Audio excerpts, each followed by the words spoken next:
Hi, everybody. Welcome to another very special episode of From Adversity to Awakening.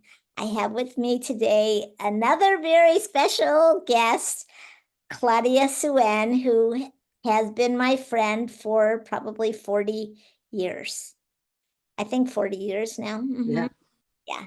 So she has been a true blue friend, and I met her when I lived in Hawaii and I was having some issues, some adversity, shall we say? That's the new word.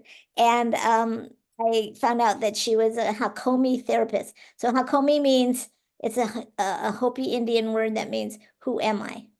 So that was very curious to me, and I was curious to meet her, and I went, and she started to do with me somatic experiencing type of therapy to sense my body and talk about it and see what memories came up. And we worked through a lot of, I was really struggling at that time. I mean, I went into deep depression when I lived in Hawaii, and nobody on the outside knew, but I knew.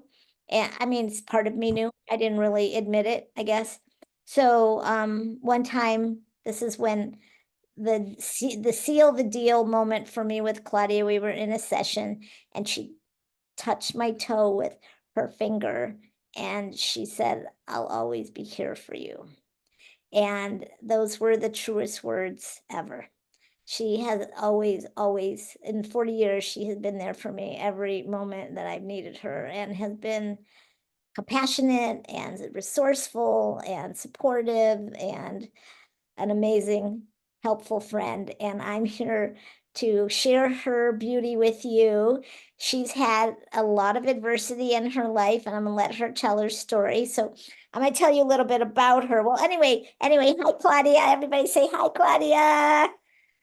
We're so glad that you're here. And and can't wait to hear. I mean, I don't know that I know I know a lot of the parts of your story. I don't know that I've ever heard it all in one uh like Mhm. one broadcast. So that's what this will be. A Yeah. consolidated form of your life story and your adversity and how you overcame it. And so Claudia has been a therapist for how many years? 35, more than 40, 45 years, something like that. She lived in Hawaii for a long time. She's a real estate empire.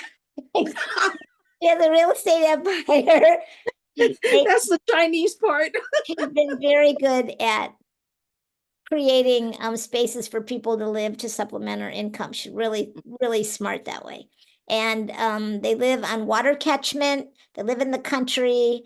She and her partner Billy, who's an awesome dude, and she also is a phenomenal tarot card reader. And we'll tell you at the end how you can call her and get readings from her. And she is a lifelong student. She knows everything about everything. And let's see what else. She's a mother of two and the grandmother of two. Yeah. Two. One of the Yeah. sons has identical twins that are as cute as a button. And she has she's a cancer survivor, and she's going to tell you about her road with that. But and maybe other things that I don't know about. Anyway, what did I miss, Claudia? What else? I don't know. I'm just going to barf it out and see what happens. Hey, well, she's an extraordinary friend. I can tell you that.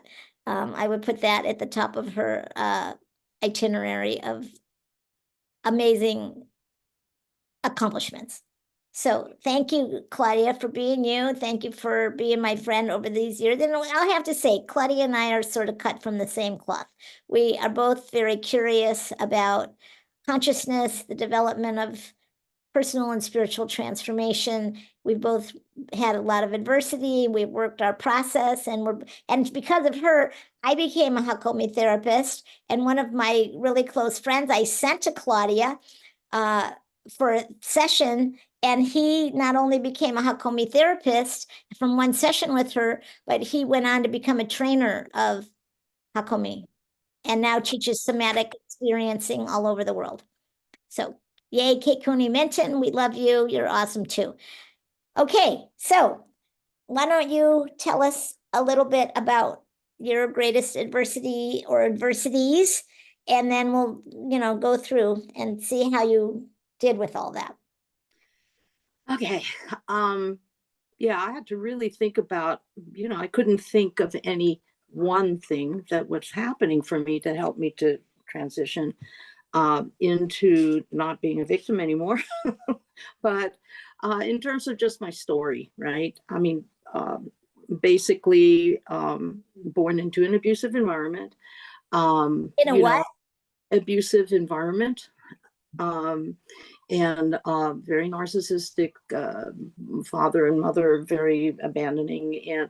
But I had eczema the whole time as well. I mean, starting at age 2, I was broken out from head to toe, and so it going to school made it difficult for people to accept me because they would think they thought I had leprosy because my skin was so broken. And at that time, the only treatment was a tar cream that you put on. So I smelled like road or some just tire stuff. And also because they didn't know at that time what learning disabilities were. Mm-hmm. And so, and here I was basically, according to Hakomi terms, I was considered to be very sensitive analytic, right? So a very withdrawn person, but at the same time, because of the abuses and stuff, the school system basically saw me as not intelligent and not smart, that kind of stuff, right? I was even put in some remedial classes because I couldn't understand, some of the things that were being taught. And so here, going through school and being rejected by people looking at me as diseased, stupid. And so I was pretty convinced that I was dumb, and I hadn't discovered the word crazy quite yet, but I was very suicidal most of my life. And so meanwhile, during the hippie era in San Francisco, a lot of Which is where you were living. yeah, I was in San Francisco at the time, born in the Chinatown area, moved out into the Richmond where, we were the first Chinese family to be out in a Russian environment at Oh, that time. wow. Yeah. And so there was a lot of cultural stuff because my mother was from China, right? And so at home we were living with very Chinese cultural laws, right? And father being the leader, the king, right? The emperor of the home. And this whole dream about being American was very confusing, which I later learned about when I started going to therapy, regular therapy. I had a Jungian therapist, and Langley Porter in San Francisco. Anyway, I was learning self-hypnosis in college. I was trying to find any way that I could to practice some form of stability. So I learned how to meditate. And in that meditation, at least it taught me how to observe, just Yeah. observe what is going on. And the first time that I was in a meditation class, it was a hatha yoga, I think it was called at the time, but I don't know anything. But all I know is that you just sit there and shut up, right? And so I sat there and I just was quiet and closed my eyes. And next thing you know, I hear this thud, right? And I'm going, where did that noise come from? I woke up and I had banged my head up against the wall and fell over because of how my brain was just like, wah! And even in college, teachers would say, I don't understand how somebody as smart as you can't write a paper, right? Because my brain doesn't work like that, and I couldn't read, but they didn't understand that back then, right? So when I compared myself to other people, I just saw myself as stupid, right? And yet, why did I pull A's in lecture classes in physics? So you've got, from the beginning, you've got an ailment that's uncomfortable and difficult to live with. Then people are judging you as diseased and you're sort of a social outcast. So that's 2. Then you have a cultural, you've got abuse in your family. Then you've got first Chinese family living in a Russian neighborhood. Then you've got learning disability. So we've already got 5 scratched up, and you're only like 12 at this point. Right. Oh my God. Okay. Go ahead, Miss Adversity Queen. I'm going to put the crown on you, babe. Wow. Yeah, and the thing is that there came a time when I Well, uh wait, I want to ask you a question about meditation. Other than hitting your head, did the meditation help in some way? a lot, Like a how? lot. Yes. The what it did for me was it trained me to be an objective observer of my own thoughts. Oh, very good. So you could watch your thoughts. I could just watch the thoughts and just keep watching and keep watching. That I would say started at about age maybe 19, 20. Did they tell you back then that your thoughts create your reality, or was that, that's kind of an 80s thing? Yeah, they just said that was just the practice. You just show up and you just sit there and watch your thoughts. Uh-huh. And they tried to teach mantras, but that never worked for me, right? Uh-huh. You Uh-huh. know, I was very interested in and because during that time in San Francisco, there were a lot of what they call the free university. Anybody who wanted to teach anything could take a class, that would take up a room, and you could show up. And that was how I started learning Tarot. But meanwhile, I was reading this book called Focusing. And focusing was about being in touch with your body and saying that therapy, back then it was brand new, that just listen to your body and listen to what it had to say. So Wow. the two combined, right? Focusing and Yes. this Mindfulness. boom, mindfulness, right? And so that was the setup to begin the process of how to just watch Mhm. and just watch and listen and watch and listen. Observe. And Yeah. right, I mean, and that became, and that is the foundation of the Hakomi work. Like And totally.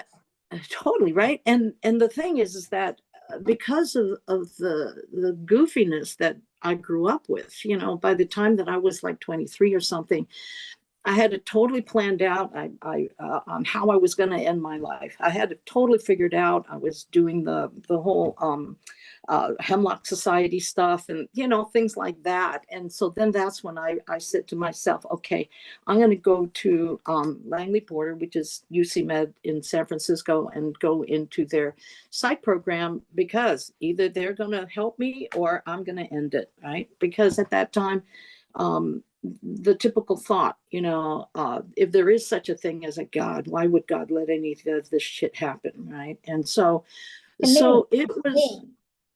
mhm, And to me, why would God let this happen to me? yeah, right. But I figured I wasn't the only person that was going through this stuff, Or still, Yeah, still, it's like, where do you go from there, right? All I can do is observe it happening. right? And so what happened was that they started asking me questions like, how do you feel? That was a What a novel brand question. new. What a novel question. How do you feel? And I remember after the therapist asked me how I felt, I said, and then after I got done, she said, you just gave me the weather report, tell me how you feel. And that was a real big discovery. It's like one of those kind of things where you need a chart and says that's happy, sad, angry, right? That was the level that I had to figure out how I felt. Like I would talk about something and the Wasn't person, part of your vernacular. No. not at all, not at all. And so when the therapist would listen and then says, that sounds like you're angry. And Mm. I remember that moment. I was going, what? Sounds like you're angry. And I couldn't figure out what she meant by that. And so when she told me it was my tone of voice and the way that I spoke and what I was saying, then I had to say it to myself. That's what anger is.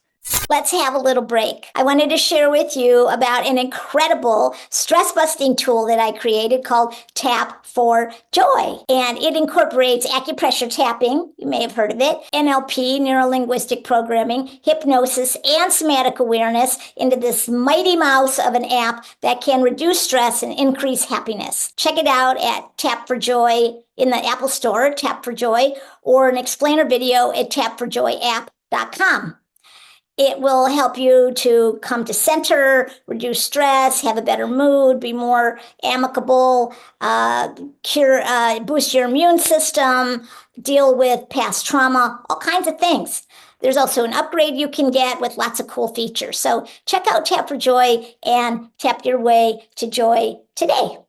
So let's get back to the interview now. And so this is the beginning of learning feelings. And the next word that I learned about feelings is confused. Because people would ask me, well, then how do you feel? And I would say, I'm confused. Because it was too much information from an area that I didn't know about myself. Almost like how you couldn't read. You couldn't read a book, you couldn't read your emotions because you didn't know that alphabet. Yes, exactly. And my father said it. I mean, he set it up. He said, you cannot be more angry or happy than me. Wow. Well, how do you figure that one out? Right? Then I have to read him. Is he happy? Is he sad? Is he mad? And I don't even have the words for it. Right? That's the definition of an empire. Yeah. And so, right? I'm sorry, emperor. Yeah. You have to be the follower of the emperor, to survive. Right. And so you cannot have an identity. You cannot have skills. Everything has to be a reflection of the emperor. And so then it was like, otherwise known as the narcissist. Exactly. You have to be a mirror to them, right? You cannot have your own mirror. You cannot see yourself. And in an interesting kind of way, it taught me to know that there is no me. But the only way to know there's a me is that I have feelings. Wow. Yeah. And right, that's the weird part, that actually I have feelings that are not his. Right. That are mine. Yeah, they're mine. Yeah. And they show up in all these kind of ways that I wasn't allowed to listen to, right? Because of the physical abuse and, all that shit, right? Mental fucking around. Protection modalities, because you were in an unsafe environment, right? Yeah, but I didn't know that it was unsafe. It's just what it was. Right. But I mean, looking at it now, you can say kids who are in unsafe environments often don't allow their feelings because they're too painful. Well, yeah. You just numb out. Too scary and too overwhelming, all of that. Yeah. And so you just leave your body. Yeah. Right? Right. So, okay, now we add to the list. You're living with a narcissist and you can't shine, so you can't be yourself. You can't have your own identity. So that's a huge adversity. So then what, my friend? Well, then along came, through therapy, I did start getting in touch with feelings. And that created a sense of there's me and then there's others, right? And then came Eckhart Tolle. Came what? Eckhart Tolle. Oh, Eckhart Tolle. Right? Very good. Yeah. When he started questioning the ego. Yes. Right? The big thing was the ego. And so it had me really looking at, how am I defining myself as a loser, stupid, ugly, the works, right? It was just outcast. Yeah. Second-class citizen. Right.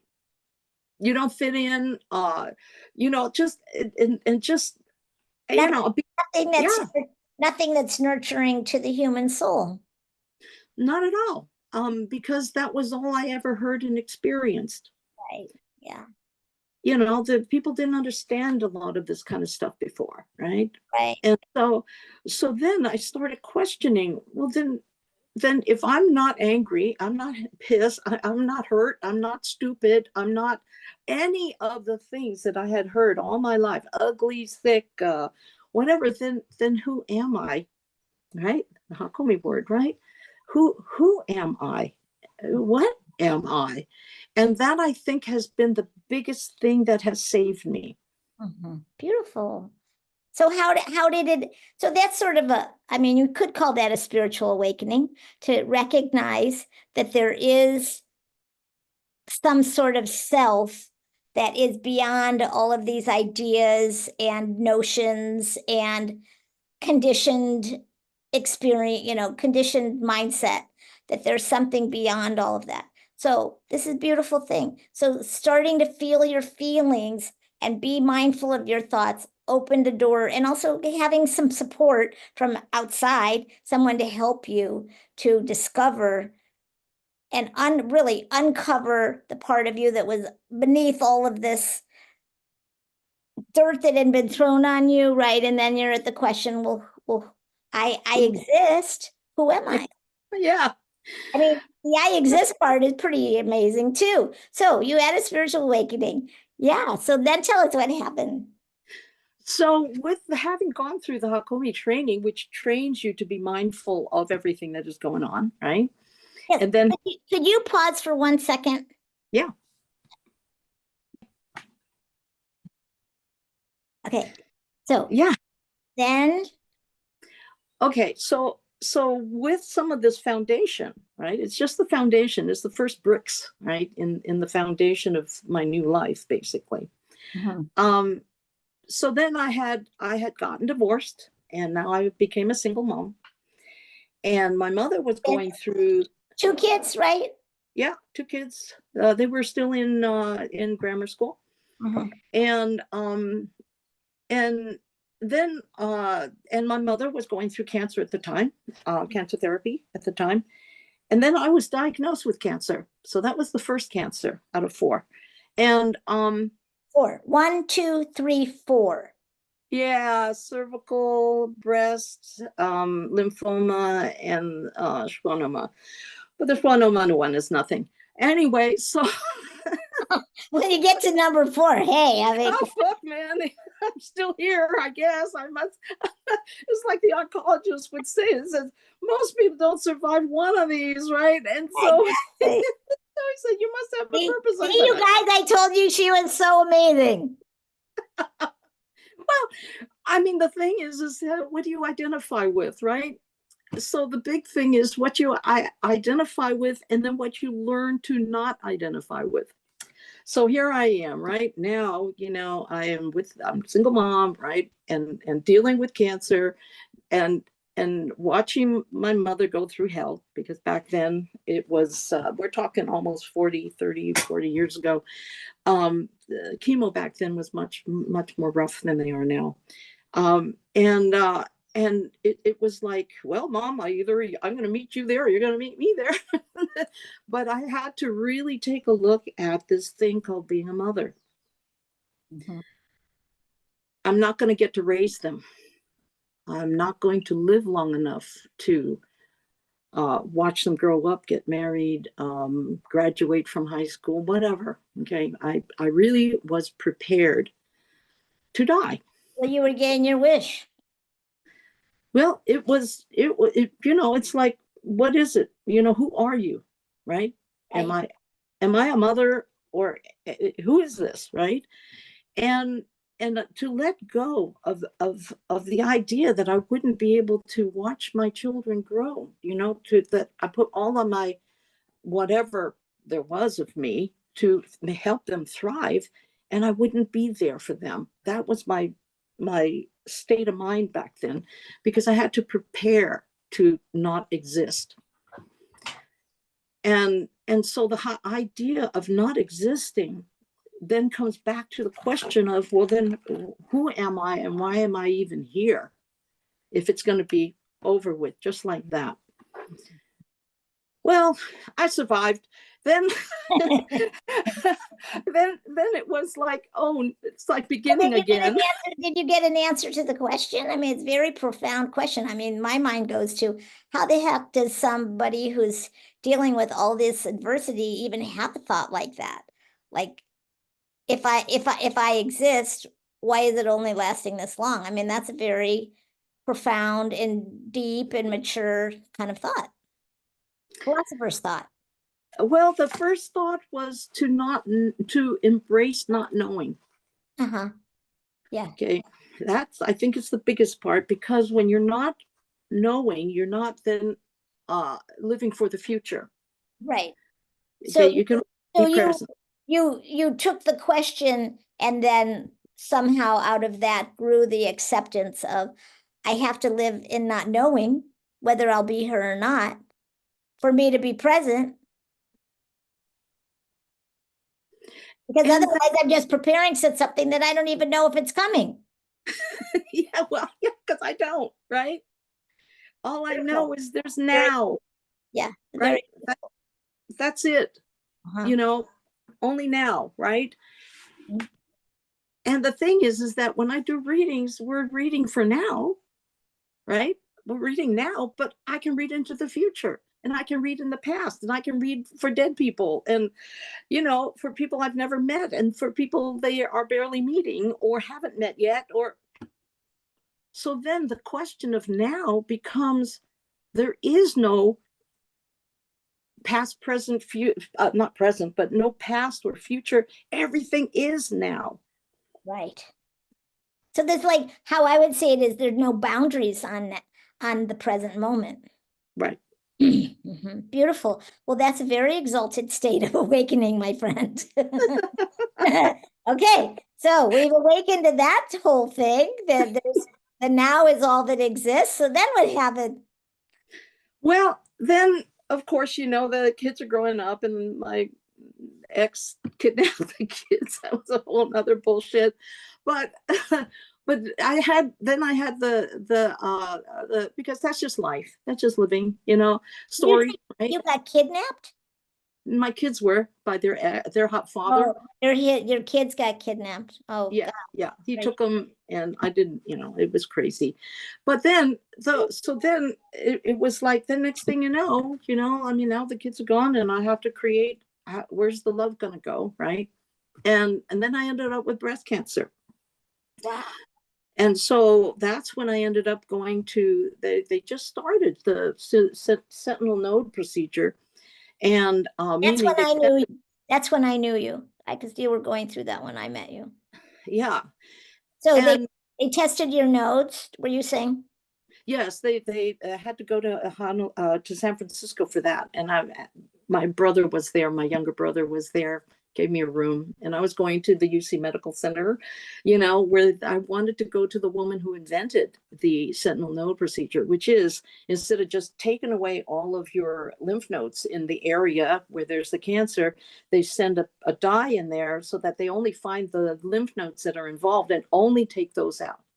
Right. So then you don't end up with swollen arms and all of these kind of things.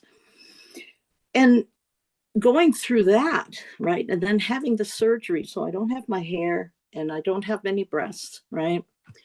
Now, from the first one, I no longer had my uterus, right? So everything that defined me as a female was gone. Yeah. And I had to really take a look at that, especially when I was walking around, and I still had no hair and no breasts, right? And I was wearing actually a monk's costume at the time. Somebody gave me a Tibetan monk, a costume, which I love monkey stuff. And and, and then somebody said, uh, "May I help you, sir?" Mm, Wow, I had to do some work on that one, yeah. because I was given, they said they couldn't rebuild breasts because my skin was so bad, Mm, right? That they said that it would get infected and everything. So no implants, Your, right? your eczema is still, I think, active, but not as active as when you were a child. Is that right?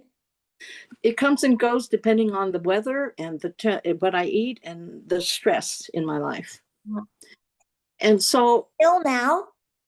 now, well, now it's reacting to when I work out in the sun for 10 hours. It gets sunburned.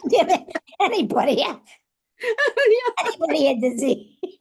Right? I just get eczema. I don't get sunburn. And so the thing is that I had to really ask myself that question of who am I if I am not defined by the outer world. I'm no longer defined as stupid anymore because that's their opinion.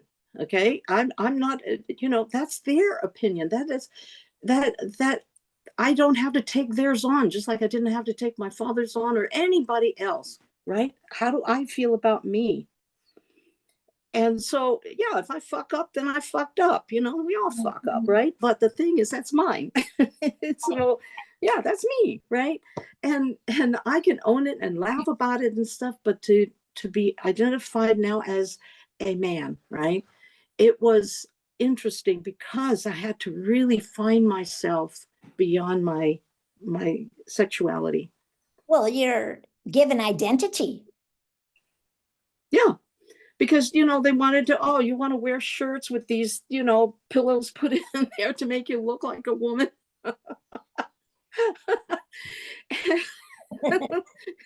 And I'm going, no, because it irritates my skin. And so I have to look at, well, then who defines who I am? Mm-hmm. So another very deep philosophical question. Beautiful, beautiful. So Yeah, what was the answer? I'm just the observer. Uh-huh. Very good. That's all I know. Every time I look at something, I know that I am not that. Mhm. Even if I have a happy feeling, I'm not that. I just go through a happy feeling. Yeah. And if I have a sad feeling, I'm just going through that. Yeah. Right? Yeah. Okay. But I think, okay, one of the things that I was always afraid of was going crazy. That was part of what taking psych in school and becoming a therapist and all that. I want to make sure, do I know what sanity is, right? The first teacher that I had in high in San Francisco when I first started going to City College, right? I wanted this Japanese guy, Yasuda, okay, Dudley Yasuda. He was eventually killed by one of his students, but anyway, I found his home office hour, and I'm looking through the door, and I'm going, "Are you Dudley Yasuda?" Right? And so he says, "Yeah." And so I came in and I sat in front of him, and I don't even remember what I asked. All I know is he said, "You're unique." See? Man, my ego took that to the sky. My ego took that to make me special. And I teach people to say thank you for noticing, which means I agree with your observation. well, the thing is, at that time, I hadn't been through that kind of therapy yet. I guess that would be. It was the most positive thing that I'd heard. I wasn't stupid, ugly, or, leprosy or anything, right? I was unique. And it was like, what? Right? And then when I went to regular therapy in Langley Porter, right? And the doctor there, right, switched over to this Korean psychiatrist, and saw him twice a week for 2 years. But the first thing he asked was, "Well, what do you want?" And I said, "I want to be normal." Mm-hmm. And the way he answered it was perfect. Why do you want that?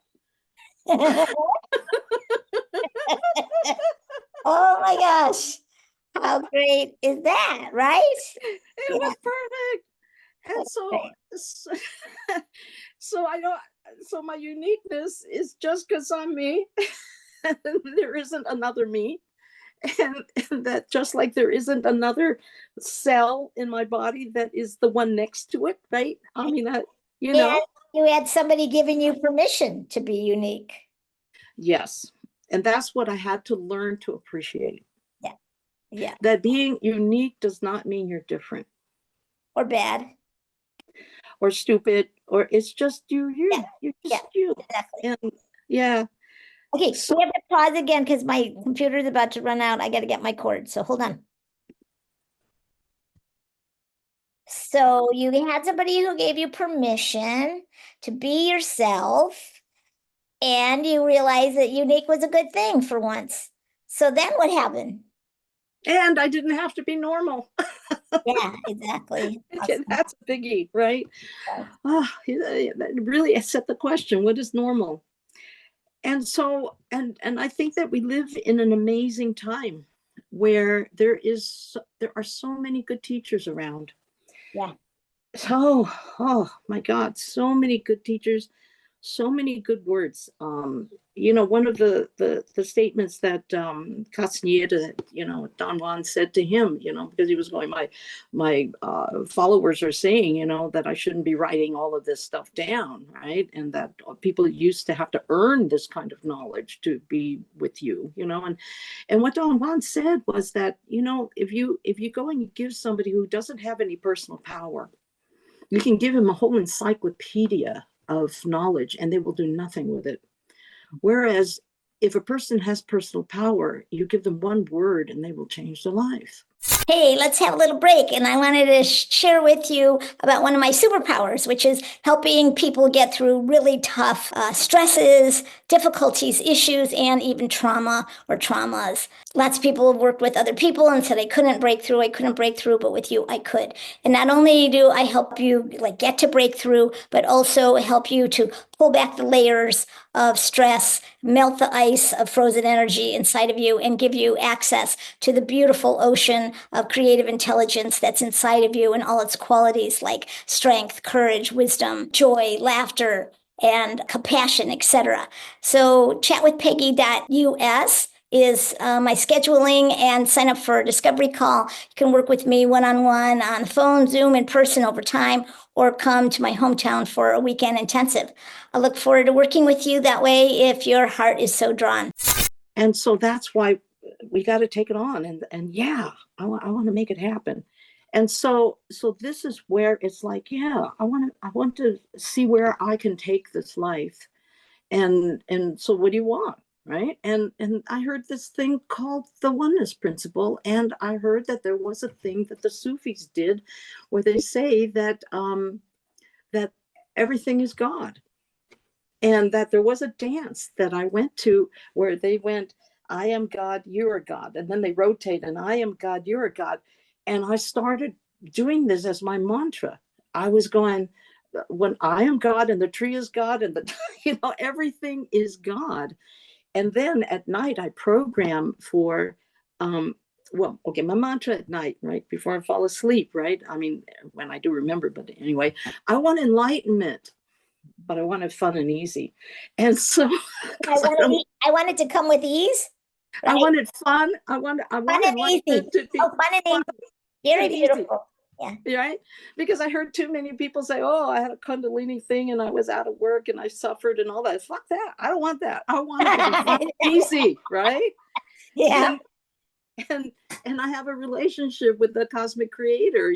I call the cosmic creator my Santa Claus, right? My cosmic Santa that I put out cosmic purchase orders, and I say I want enlightenment, fun, and easy, but I also want to understand the oneness principle to truly know it. And that is where empathy comes in. Before you tell us, I know you're a great proponent of empathy and a great practitioner of empathy. But before we go there, I want to ask you, how do you think that you think that the desire for the oneness principle came up as a response to some of the adversity or working through the adversity? Absolutely. Because My dog. if I'm, oh, are we still on? Yeah. Go ahead. Go ahead. Yeah.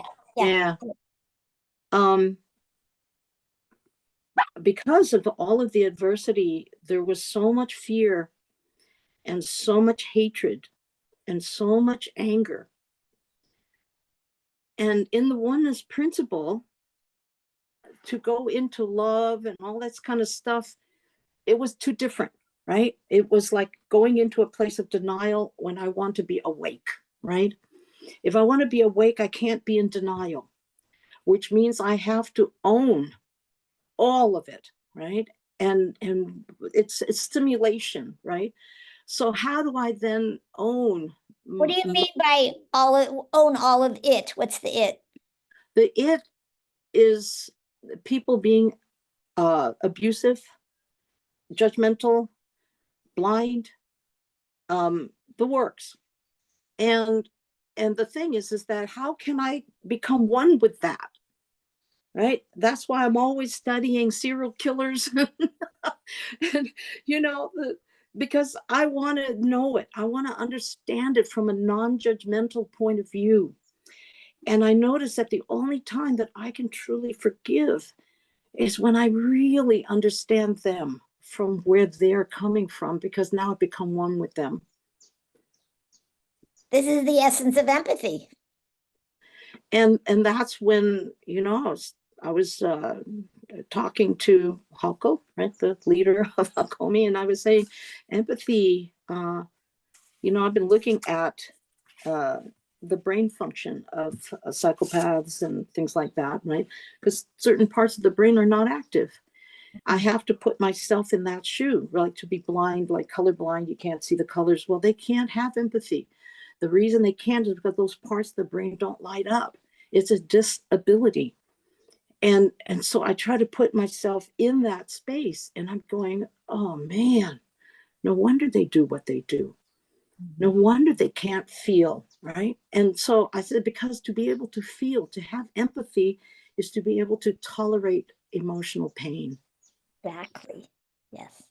And a lot of people are avoiding emotional pain.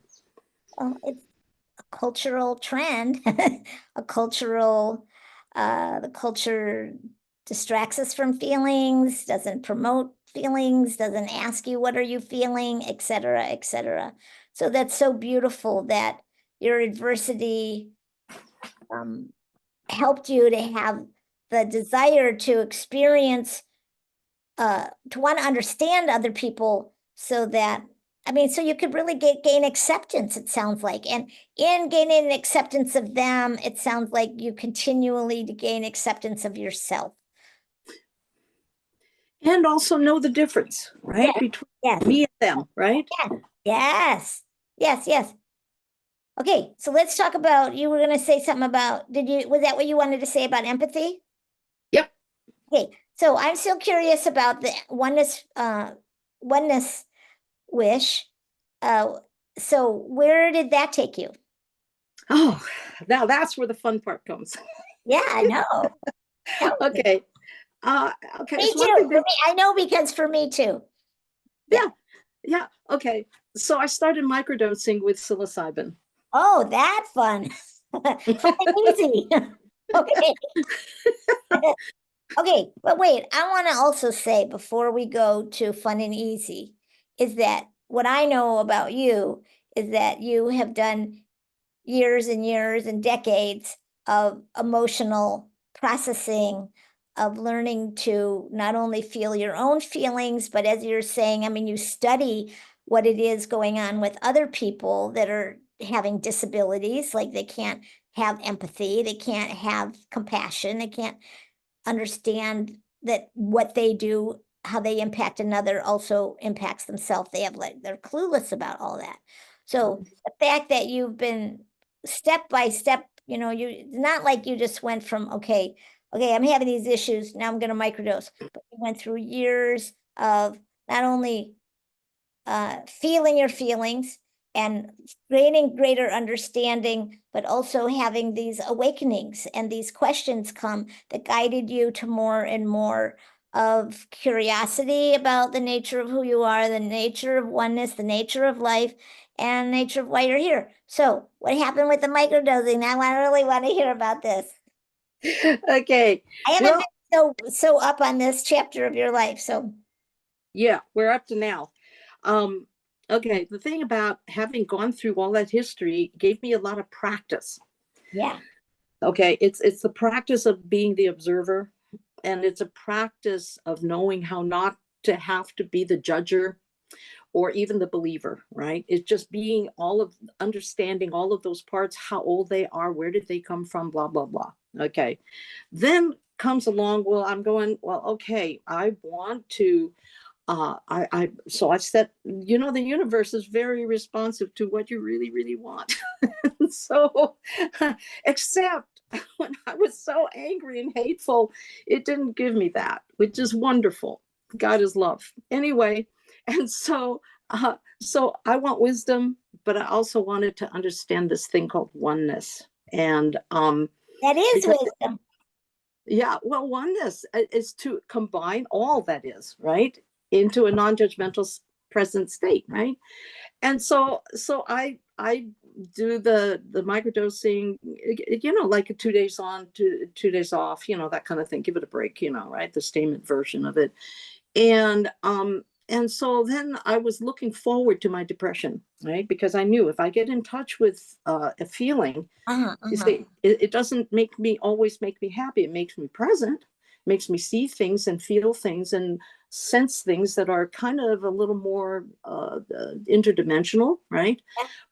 But I want to work on my shit. I want to work on my blind spot. And so at one point, because I knew it would come, you know, I knew it would come. And so then I woke up one day, I did it, and then I kind of, you know, I just kind of went, wow, I'm feeling depressed. And I'm going, what is this depression, right? Because I've been doing pretty good, you know. I mean, I figure, hey, good, it's finally here. What is this about, right? And because I got a lot of tools, and so I'm ready, you know. And then I just saw myself in an ocean where I was this blimp, where that's just this blimp of a fish, and I had all these little fish around me, and they were the ones that I love and take care of, right? All my little fishies around me. And but here I am, this blimpy thing, right? And just kind of floating along and feeling this sadness. And I'm just going, wow, what? Because it's like, oh, right. And I just said, what, you know, when I'm dead, it's gonna all mean nothing. Okay, this is nothing, right? And I just sat with it because I know enough with the Hakomi training. You just got to be with it. Eventually it comes. And then the ocean spoke to me. Mm. And the ocean said, you exist because of me. Mm. Mm-hmm. You are me. Uh-huh. Beautiful. And that is what my goal is with the microdosing, with really integrating that oneness. Yeah. And I think it took a lot of practice to not be judgmental or to, let's say, watch the judgmentalism, right? To truly be the watcher, because all I'm doing is I am bringing consciousness to the all that is through my experience. That is one way of saying it, and another way of saying it might be you're bringing your full self to your experience and being accepting of all aspects of your experience, even the pain, has allowed Absolutely. Yes. reality to reveal itself to you. Yeah. And that there's a us or me that is beyond all of this. Yeah, It really truly is for us to become wiser, yeah, to not just be airy fairy, right? But to be truly grounded in how amazing all of this is. And it's incredible how it's almost like as if, the deeper you look into the mirror, right, the further you can see, right? Two kinds of mirrors in front and back, right? You look into infinity of your being, and through the depth of what this life has us to experience. beautiful. So tell us about how has that impacted your joy meter? My what? Joy meter? Joy meter, your meter of joy, yeah. Like, It allows me to look at life with a lot of humor. uh-huh. it's it's like, I mean, it's just like, oh man, that was fucked. That's funny. Right? So when the bad stuff, the difficult stuff. So yeah. And do you experience more joy now, do you think, in this It's experience of maybe you're basically having the experience of awe? I call that yes, right, awe, right, right, when you're like, right. oh my gosh, this manifestation is phenomenal. This It's amazing. experience is deeply touching, deeply moving, and is like mind blowing in a way, heart blowing in a way. Absolutely right on. Yes. Yeah, and that taps into what I call bliss, right? Well, bliss has a kind of like a happiness feeling to it, but this is much more profound, right? Okay. Yeah. How do you think it differs? Oh, from bliss? Yeah. Well, and it could be just interpretation. It could be just my understanding of what bliss is. Yeah. But right. But to me, I enjoy profound. Okay, right. It's like I enjoy profound. Right. To really appreciate like what we've been through. It has not been easy. I know you have not had an easy. Yeah. And because of it, it makes us profound. Yeah. We can see the light and the dark, right? Because we feel the light in the dark. Feel Exactly. the happiness and the sorrow and the sadness and the anger and the hatred, and we felt all Yes. All of it, the helplessness and the that serenity, that powerless. powerlessness, and to not be a victim to it, right? Yeah. To know that this is just for me to learn and is part of my path. And wow, I learned from it. And it's amazing, right? And So even I mean that's like from adversity to awakening. That yeah, is the awakening. That yeah, is exactly what I want. I mean, this is exactly in a nutshell what I hope people will gather from listening to some or all of these podcasts is that when you go through the adversity, you get to a place where you're dumbfounded with how amazing every moment of your life is and how right. every moment is orchestrated for your best interest, for your unfoldment, for your deeper awakening, and for you to embody the oneness principle. Yeah. And that oneness principle is tricky, isn't it? Yes, it is. It's very tricky because we're very conditioned to think we're separate. Exactly. Yeah. Exactly. Yeah. And it's a great place to live, to be in denial. That's so It funny. just simplifies things, and then the other part is how profound the whole thing is. It's quite a journey.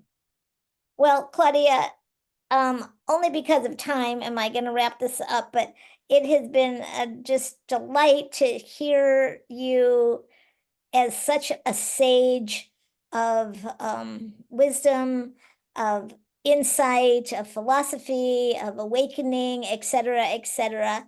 And I want to thank you for enlightening all of us. I hope every person I'm going to like really blow this up, everybody. I want you to watch this episode because you're so articulate about actually the purpose of this podcast. And, we're so much on the same wavelength. So, is there anything else that you want to tell our audience that might be, relevant, interesting? Wow. I mean, you told us a lot, so there might not be anything else. Yeah, it's we are given a gift to know what the hard times are, Mm-hmm. and to find the good times within it. Yes, yes. Right, and to grow. It's to deepen our soul, and that's pretty much what this whole thing is about. And I really appreciate the work that you do. You've been working on yourself Since forever. you were with Yeah. me at the very beginning. Yes. And yeah, and it's relentless. The both of us are going for it. We have. And that's one of the beautiful things when you start to see that adversity leads to awakening, even if it's an awakening of, Yeah. oh, I have feelings, or oh, I'm a separate person, or oh, I'm unique. Any of the things that you described along the way are all awakenings that come out of the adversity, and each one leads to the next level of profundity and joy and ease and enlightenment, really. Yeah, and the enlightenment with wisdom, which is the amazing part about the whole thing, right? It's like, wow, I'm seeing both ends of duality to come to the middle. The mind can't comprehend it. It's hard to talk about, right? Yeah. Yeah, and to live it every day and to live it every moment, it takes a lot of courage. Yes. Yes. And a lot of discernment, tenacity, patience. I mean, vulnerability. It takes a lot of things, right? And it also takes being inspired. And hopefully, this listening to this podcast will be a phenomenal inspiration from a woman who had a very difficult beginning, made it through 4 bouts of cancer, is here at 76-year-old, looking like a 30-year-old, and is a profound sage, philosopher, and embodiment of the reality that exists inside of all of us and that's here for us all to discover. That's right. That's right. We're all one. Right. And we all have it's there for us to access. So yes. Thank you. You're welcome, Claudia. Thank you so much. And if you guys want to, she has been reading cards for me whenever I'm, like get a crush on somebody or whatever. Or I want to know, what job to take or college to go to or whatever courses to take.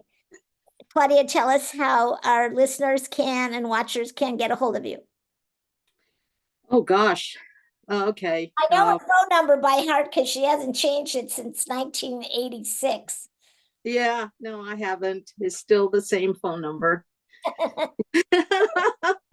808-323-2341. Exactly. Yes. So is that the best thing for people to do? Do you want to be emailed or texted or what? It's best to leave a message on the phone because, I'm not always on top of my email. Yeah, it's hard to stay on top of that. Yeah. Yeah. For me, I mean, I know if I want to get a hold of Claudia, leave a message on her machine and she'll call me back. So Yeah, but even at that, you've got to sometimes call again because it gets erased. that's good too. Yeah, she might be off having chemotherapy for the fourth Right, for the third time, right? Sweetie, you are such a delight and such an incredible human being. It's such a beautiful thing to see what happens when someone applies themselves to the difficulties that have been put in front of them. Thank you. Thank you for being here with us and everybody else. Isn't it just getting better? Every episode gets better. So stay tuned for the next one and we'll see you there. Well, thanks for being a fan of the podcast. And I would love if you would subscribe Also wanted to remind you about that mighty little app, Tap for Joy, and share with you about the amazing features for just $5 a month, like a no-brainer, right? You're going to get some amazing tools for decreasing stress and increasing happiness, like a happy memory journal, which rewires your brain for happiness. You're going to get a bunch of customized tapping dialogues, which pinpoint and target your stress areas, a learn center, a bunch of other stuff, and a 5-day challenge. Highly recommend that for getting the most out of your results for decreasing stress and increasing happiness. So check out Tap for Joy. Download it now in the Apple Store. Try it out. You'll be surprised and amazed at how amazing it is, how remarkable it is, and how transforming it is. And I will see you on the next episode. So long for now.